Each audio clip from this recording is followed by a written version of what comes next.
ಗುರುಗಳೇ, ನಾನು ಕೂಡ ವರ್ಕ್‌ಶಾಪ್‌ನ ಅಟೆಂಡ್ ಮಾಡಿದೆ ಫೆಬ್ರವರಿಲಿ ನಡೆದಂಥ ವರ್ಕ್‌ಶಾಪ್‌ನಲ್ಲಿ. ಸೊ ಸಾಕಷ್ಟು ಜನ ಬಂದರು ಆ್ಯಂಡ್ ಕೆಲವೊಬ್ರು ಹೇಳಿದ್ರು ಕೂಡ ನಮಗೆ ಇಷ್ಟು ಒಳ್ಳೆಯದಾಗಿದೆ, ರಿಸಲ್ಟ್ಸ್ ಸಿಕ್ಕಿದೆ, ನಾವು ಶ್ರೀಮಂತರಾಗ್ತಾ ಇದ್ದೀವಿ ಅಂತ ಎಲ್ಲ. ಬಟ್ ಇವರೆಲ್ಲ ಹೇಗೆ ಇದನ್ನು ಫಾಲೋ ಅಪ್ ಮಾಡಿ ಅದನ್ನು ಕಲ್ತರು, ಅಥವಾ ಯಾವ ರೀತಿಯಾಗಿ ಅವ್ರಿಗೆ ರಿಸಲ್ಟ್ಸ್ ಸಿಗ್ತಿದೆ, ಏನು ಮಾಡಬೇಕು? ಬರೀ ಕೆಲವೊಬ್ರು ವರ್ಕ್‌ಶಾಪ್ ಅಟೆಂಡ್ ಮಾಡ್ತಾರೆ, ಕಂಟಿನ್ಯೂಟಿ ಮಾಡಲ್ಲ.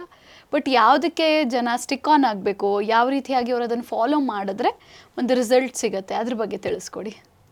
ವೆಲ್, ಎಲ್ಲರಿಗೂ ರಿಸಲ್ಟ್ ಸಿಗುತ್ತೆ ಇದನ್ನು ಮಾಡಿದರೆ. ಯಾವುದನ್ನು ಮಾಡಬೇಕು, ಹೇಗೆ ಮಾಡಬೇಕು, ಅದನ್ನು ವರ್ಕ್‌ಶಾಪಲ್ಲಿ ನಾವು ಸಂಪೂರ್ಣವಾಗಿ ತಿಳಿಸ್ಕೊಡ್ತೇವೆ. ಬಟ್ ಬಿಫೋರ್ ದ್ಯಾಟ್ ಇದು ಅರ್ಥ ಆಗಲಿ ಅನ್ನೋ ಸಲುವಾಗಿ ನಾನು ಹೇಳ್ತಿದ್ದೇನೆ ಅಷ್ಟೇ. ನಿಮಗೆ ಯಾವ ಊಟ ಇಷ್ಟ ಮೇಡಮ್? ನಿಮಗೆ ಯಾವ್ದು ಇಷ್ಟ? ಸೌತ್ ಇಂಡಿಯನ್ ಊಟ ಇಷ್ಟ. ನಾನು ಸೌತ್ ಇಂಡಿಯನ್ ಆಗಿರೋ ನಂಗೆ ಅದು ಜಾಸ್ತಿ ಇಷ್ಟಪಡ್ತೀನಿ. ಸಪೋಸ್ ವಿಶೇಷವಾಗಿ ಏನೋ ಹೇಳಬೇಕು ಅಂದರೆ ಬ್ರೇಕ್ಫಾಸ್ಟಲ್ಲಿ ಇಂಥದ್ದು ಇಷ್ಟ, ಅಥವಾ ಲಂಚ್ ಅಥವಾ ಡಿನ್ನರಲ್ಲಿ ಇಂಥದ್ದು ಇಷ್ಟ ಅಂತಂದರೆ ಯಾವುದಾದ್ರೂ ಇದೆಯಾ ನಿಮ್ಮ ಪ್ರಕಾರ?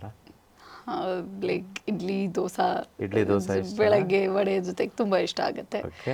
ಲಂಚ್ ಅಂತ ಬಂದಾಗ ಒಳ್ಳೆ ರೈಸು ರಸಮ್ ಇರಬೇಕು, ಅಮ್ಮ ಮಾಡಿ ಕೊಟ್ಟ ಥರ ಟೇಸ್ಟ್ ಇರಬೇಕು ಅಂತ ಆಸೆ ಆಗುತ್ತೆ.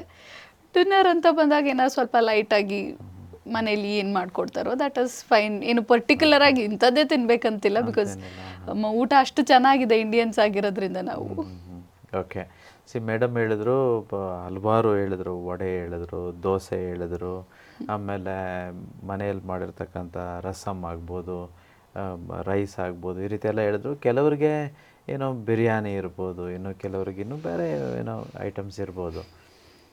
I mean I ask you the same question I ask madam again. Madam, ನೀವು ಹುಷಾರು ತಪ್ಪಿದಾಗ ನಿಮ್ಗೆ ಏನೇನೆಲ್ಲ ಹೇಳಿದ್ರು ಅದೆಲ್ಲ ತಿನ್ನಬೇಕು ಅನಿಸುತ್ತಾ ನಿಮಗೆ ಹುಷಾರಿರಲ್ಲ, ಈಗ ಜ್ವರ, ತಲೆನೋವು, ಏನೋ ಮಲಗಿಬಿಟ್ಟಿರ್ತೀರ, ಇದೆಲ್ಲ ತಿನ್ನಬೇಕು ಅಂತ ಅನಿಸುತ್ತಾ ನಿಮಗೆ? ಖಂಡಿತವಾಗ್ಲೂ ಅನ್ಸುತ್ತೆ. ಮಾತ್ರೆ ಎಲ್ಲ ತಗೊಂಡು ಸಾಕಷ್ಟು ಬೇಜಾರಾಗಿರುತ್ತೆ. ಯೂಶ್ವಲಿ ಹುಷಾರು ತಪ್ಪಿದಾಗ ನಾವು ಯಾರಾದರೂ ಊಟ ತಿನ್ನಬೇಕು ಅಂತಲೇ ಅನಿಸಲ್ಲ. ಯಾಕಂದರೆ ಬಾಯಿ ಕಸರೆ ಆಗಿಬಿಟ್ಟಿರುತ್ತೆ, ನಾಲ್ಗೆ ಕಹಿ ಆಗಿಬಿಟ್ಟಿರುತ್ತೆ ನಮ್ಗೆ. ಇನ್ಫ್ಯಾಕ್ಟ್ ಎಲ್ಲರೂ ಏನು ಹೇಳ್ತಾರೆ ಯೂಶ್ವಲಿ, ಅಯ್ಯೋ ಊಟ ಬೇಡಪ್ಪ, ಏನೋ ಗಂಜಿನೋ ಲೈಟಾಗಿ ಮ್ಯಾಕ್ಸಿಮಮ್ ಅಂತಂದರೆ ಎಳ್ನೀರು. ನೀವು ನೋಡಿ ಬೇಕಾರೆ ಯಾಕೆ ಲಿಕ್ವಿಡ್ಸ್ ಹಾಕೋದು ಹಾಸ್ಪಿಟ್ಲಲ್ಲಿ? ಬಿಕಾಸ್ ತಿನ್ನೋದಕ್ಕೆ ಆಗ್ತಿರಲ್ಲ.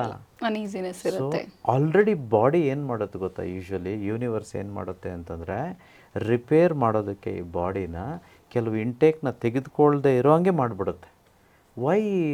ಯಾಕೆ ಈ ನಾಲ್ಗೆ ಅನ್ನೋವಂಥದ್ದು ಸಡನ್ನಾಗಿ ಹುಷಾರು ತಪ್ಪಿದಾಗೇ ಕಸರೆ ಕಹಿ ಆಗಿಬಿಡುತ್ತೆ? ಏಕೆ? ಅದು ಯೂನಿವರ್ಸ್ ಗೊತ್ತಿದೆ, ಇವಳು ತಿನ್ನಬಾರ್ದು ಈಗ ಸಾಕು, ಇವಾಗ ತಿನ್ನಲಿಕ್ಕಲ್ಲ ಇರೋವಂಥದ್ದು.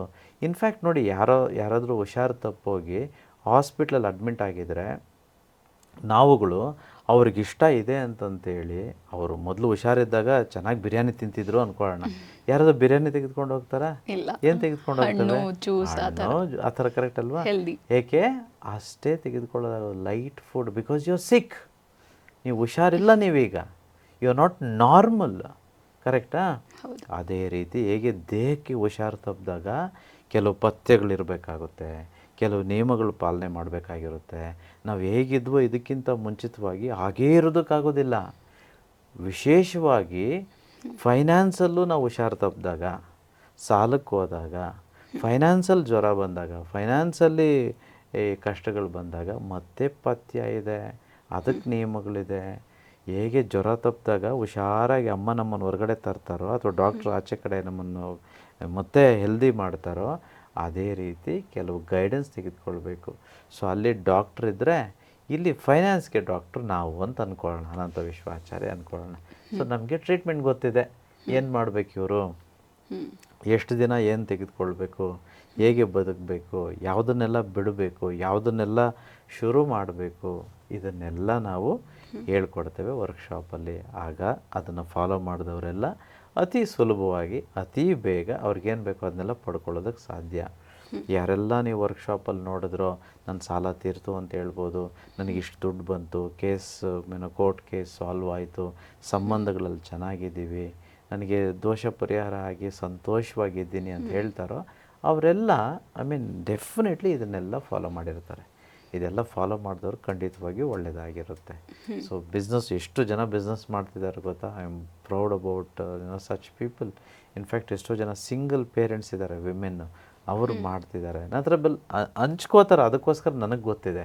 Otherwise I wouldn't also know it. So ಇವರೆಲ್ಲರೂ ಏನೋ ಸಂಪೂರ್ಣವಾಗಿ ಮಾಡ್ತಿರಲ್ಲ, ಸಂಪೂರ್ಣವಾಗಿ ಮಾಡಿದರೆ ಎಷ್ಟರ ಮಟ್ಟಿಗೆ ಯೂನಿವರ್ಸ್ ವರ್ಕ್ ಆಗುತ್ತೆ ಅಂತಂದರೆ, there is a saying, if you have a faith that of mustard seed, you can tell the mountain to move and the mountain shall move ಅಂತಿದೆ.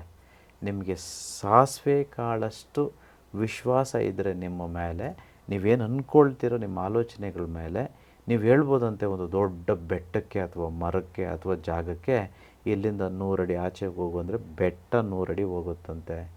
ಇನ್ನು ಯಾವ ಲೆಕ್ಕ ರೀ, ಮಂತ್ರಕ್ಕೆ ಮಾವಿನಕಾಯಿ ಬೀಳುತ್ತಾ ಅಂತ ನೀವು ಕೇಳ್ತಿದ್ದೀರಾ, ನಾನು ಹೇಳ್ತಿದ್ದೀನಿ ಮಂತ್ರಕ್ಕೆ ಭೂಮಿನೇ ಬಿದ್ದೋಗುತ್ತೆ ಅಂತಂತೇಳಿ.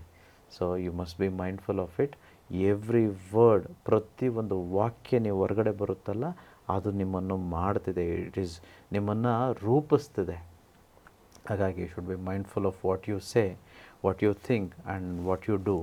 ಸೊ ಯಾರೆಲ್ಲ ಈ ವಿಶ್ವಕ್ರಿಯೆ ವಿಶ್ವ ಮಂತ್ರಗಳನ್ನು ಪಾಲನೆ ಮಾಡ್ತಾರೋ, ಕಲಿತು ಮಾಡ್ತಾರೋ, ಅವರೆಲ್ಲರೂ ಖಂಡಿತವಾಗಿಯೂ ದೊಡ್ಡ ಶ್ರೀಮಂತರಾಗ್ತಾರೆ, ಲೈಫ್ನಲ್ಲಿ ಸಂತೋಷವಾಗಿರ್ತಾರೆ. ಖಂಡಿತವಾಗ್ಲೂ ಗುರುಗಳೇ, ತುಂಬಾ ಚೆನ್ನಾಗಿ ಹೇಳಿದ್ರಿ. ಯಾವುದಕ್ಕೆ ನಾವು ಸ್ಟಿಕ್ ಆನ್ ಆದರೆ ಅದರಿಂದ ನಮಗೆ ಒಳ್ಳೆಯದಾಗುತ್ತೆ, ಯಾಕೆ ಕೆಲವೊಂದು ಡಿಸಿಷನ್ಸನ್ನು ನಾವು ತಗೊಂಡು ಮುಂದಕ್ಕೆ ಹೋಗಬೇಕು ಅಂತ. ಸೊ ತಿಳ್ಕೊಂಡ್ರಿ ಅಲ್ವಾ ವೀಕ್ಷಕರೇ, ನೀವು ಕೂಡ ರಿಚ್ ಆಗಬೇಕು ಅಥವಾ ನಾನು ಶ್ರೀಮಂತರಾಗಬೇಕು ಅಂತ ಹೇಳಿದ್ರೆ ಯಾಕೆ ವರ್ಕ್ಶಾಪನ್ನು ಅಟೆಂಡ್ ಮಾಡಬೇಕು, ಯಾವ ರೀತಿಯಾಗಿ ಜನ ವರ್ಕ್ಶಾಪ್ಗೆ ಬಂದ ಮೇಲೆ ರಿಸಲ್ಟ್ಸನ್ನು ನೋಡ್ತಾ ಇದ್ದಾರೆ ಅವ್ರ ಲೈಫಲ್ಲಿ ಅಂತ. ಸೊ ನೀವು ಕೂಡ ಬರಬೇಕು ಅಂತ ಹೇಳಿದರೆ ತಪ್ಪದೇ ರಿಜಿಸ್ಟರ್ ಮಾಡಿ. ಹಾಗೆ ಇದೇ ರೀತಿಯಾದಂತಹ ಮನಿ ರಿಲೇಟೆಡ್ ಹೊಸ ವಿಚಾರಗಳನ್ನು ತಿಳ್ಕೊಳ್ಬೇಕಂತ ಹೇಳಿದ್ರೆ ಈ ಕೂಡಲೇ ಚಾನೆಲನ್ನು ಸಬ್ಸ್ಕ್ರೈಬ್ ಮಾಡಿ. ಇದೇ ರೀತಿಯಾದಂಥ ಹೊಸ ವಿಚಾರಗಳೊಂದಿಗೆ ಮುಂದಿನ ವಿಡಿಯೋದಲ್ಲಿ ಸಿಗ್ತೀವಿ. ಧನ್ಯವಾದಗಳು.